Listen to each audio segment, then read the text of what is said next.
சரியா சொல்லணும்னா 2020 Epic game store கேள்விப்பட்டிருப்பீங்க. இவன்ட்ட ஒரு 3 ஃபேமஸான கேம் இருக்கு. ஃபோர்ட்நைட், அப்புறம் ராக்கெட் லீக், அதுக்கு அடுத்து ஃபால் கை. இந்த 3ல ஏதாவது நீங்க விளையாண்டுருப்பீங்க. உங்களுக்கு பிடிச்ச கேமா கூட இருந்திருக்கலாம். இவன் என்ன பண்ணா, அமெரிக்காலையும் யூரோப்லயும் கூகுள் மேல ஒரு கேஸ போட்டான். இவன் போட்ட கேஸ்னால நமக்கு கூடிய சீக்கிரத்துல ஒரு சில நன்மைகள் நடக்க போகுது, அதாவது கிடைக்க போகுது. அதை பத்தின டீட்டெயிலான விஷயத்தை தான் நான் உங்களுக்கு இந்த வீடியோல பதிவு பண்ண போறேன். வழக்கம் போல நம்ம வீடியோக்கு லைக் கொடுத்துக்கோங்க. தொடர்ச்சியா நம்முடைய சேனலை சப்போர்ட் பண்ணுங்க. வீடியோ எந்த போதையும் நீங்க ஸ்கிப் பண்ணாதீங்க. ஸ்கிப் பண்ணீங்கன்னா உங்களால மத்தவங்களுக்கு ஷேர் பண்ண முடியாது. இப்ப அதை பத்தி டீட்டெயிலா தெரிஞ்சுக்கலாம் வாங்க.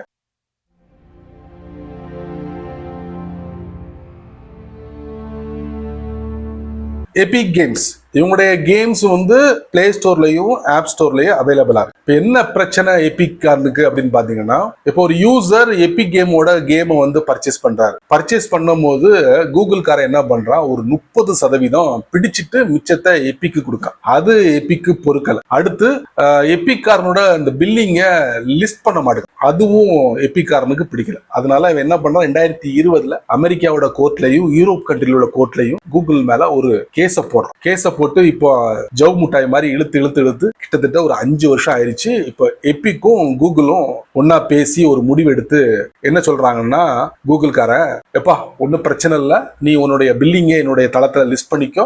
அதே மாதிரி கூகுள் காரனும் எங்களுடைய அந்த கமிஷனை நாங்க குறைக்கிறோம், அதாவது 30ல இருந்து 20 குறைச்சிக்கிறோம் சொல்லிட்டு ஒரு முடிவுக்கு வந்துருச்சு. இப்போ நீங்க எபிக் கேமை பிளே ஸ்டோர்ல போய் நீங்க டவுன்லோட் பண்ணி பயன்படுத்துறீங்கன்னா, அங்க சின்ன சின்ன சர்வீஸுக்கு பேமெண்ட்லாம் பண்ண வேண்டியது. அப்படி பேமெண்ட் நீங்க பண்ணும்போது அங்க எபிக்கோட பில்லிங் இருக்கும், கூகுளோட பில்லிங் இருக்கும். அது உங்களுடைய சாய்ஸ். இப்போ எபிக் பில்லிங்க நீங்க யூஸ் பண்ணீங்கன்னா கண்டிப்பா அவங்க சம் டிஸ்கவுண்ட் கொடுப்போம். ஸோ அதை நீங்க பயன்படுத்திக்கலாம். எதுக்காக எபிக் கோர்ட்டுக்கு போறோம்னா, இந்த மாதிரி கூகுள் 30% கமிஷனை பிடிச்சுக்கிறாங்க, பிளஸ் சொந்தமா ஒரு பில்லிங் அங்க லிஸ்ட் பண்ண விட மாட்டாங்க. இதுக்காக தான் எபிக் காரன் போனா. பிளஸ் அவன் என்ன சொல்றான்னா, சின்ன சின்ன டெவலப்பர்ஸ் பாதிப்பு அடைவாங்க. ஸோ அதனால இந்த மோனோபாலி அப்படிங்கிற ஒரு விஷயத்த தூக்கி எறியணும் அப்படின்னு சொல்லி தான் எபிக் கேம்காரன் கோர்ட்டுக்கு போறான். அதுல அவன் வின் பண்றான். இப்போ இது ஒரு பகுதி. அடுத்ததா இந்த பிரச்சனை ஆரம்பிச்சு முடிச்சதுக்கு அப்புறம் கூகுள் கார ஒரு அறிவிப்பு வெளியிடுறான். அவனுடைய ஆண்ட்ராய்டு 17 கூடிய சீக்கிரத்துல லான்ச் பண்ண போறான். அதுக்கப்புறம்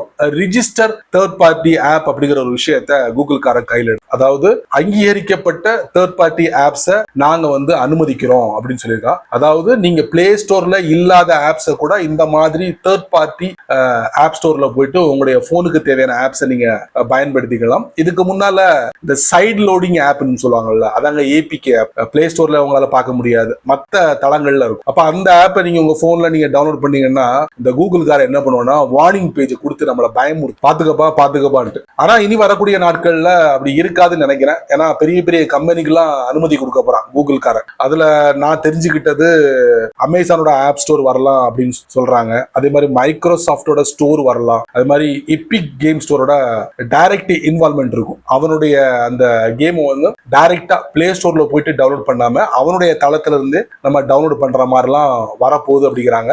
சோ இந்த மாதிரி 2 விஷயங்கள் கூகுள் தரப்புல நமக்கு சுட சுட செய்தியை கொடுத்திருக்காங்க. சோ விரைவில் நம்ம இந்த மாதிரி விஷயங்கள்லாம் அனுபவிக்க போறோம் நம்முடைய ஆண்ட்ராய்ட் போன்ல. சரி நண்பர்களே, இந்த வீடியோவை நீங்க ரொம்ப பொறுமையா நீங்க வாட்ச் பண்ணிருப்பீங்க. எபிக் காரன் போட்ட அந்த கேஸ்னால கூடிய சீக்கிரத்தில் நமக்கு நிறைய நன்மைகள் நடக்க போகுது. அதுல குறிப்பிட்டு சொல்லணும்னா 2 விஷயங்கள். பில்லிங், அதாவது இவ்வளவு நாளா நம்ம கூகுளோட பில்லிங்கை பயன்படுத்திக்கிட்டு இருந்தோம், பட் அங்க ஒரு பாதுகாப்பு இருந்தது. இப்போ கூகுள் காரன் மற்ற டெவலப்பர்ஸோட பில்லிங்கையும் அனுமதிக்கிறதுனால அந்த மாதிரி பில்லிங்கை நீங்க பயன்படுத்தும் போது, குறிப்பா நமக்கு டிஸ்கவுண்ட் கொடுக்குறாங்களே அப்படின்னு சொல்லிட்டு அந்த மாதிரி பில்லிங்கை நம்ம பயன்படுத்தும் போது கொஞ்சம் கவனமா பயன்படுத்துங்க அப்படிங்கிற மாதிரி ஒரு சில விஷயங்கள் ஒரு சில இடங்கள்ல படிச்சு தெரிஞ்சுக்கிட்டேன். ஸோ நீங்க மட்டும் தெரிஞ்சுக்கிட்டா நல்லா இருக்காது. அதனால எல்லாருக்கும் இதை பத்தி ஷேர் பண்ணி விடுங்க, அவங்களும் இது ஒரு பலனை அனுபவிக்கட்டும். நீங்க நம்ம சேனலுக்கு புதுசா இருந்தீங்கன்னா வழக்கம் போல யூடியூப் காரன் கீழே நிறைய பட்டனை கொடுத்துருக்கா. அதுல குறிப்பிட்டு சொல்லணும்னா ஹைப் அப்படிங்கிற பட்டன் கண்ணில் படிச்சுன்னா தட்டி விட்டுக்கோங்க. இதை பத்தி உங்களுடைய கருத்தை நல்ல ரீதியில பதிவு பண்ணுங்க. பிடிச்சா லைக் பண்ணுங்க, பிடிக்கலன்னா அல்ல.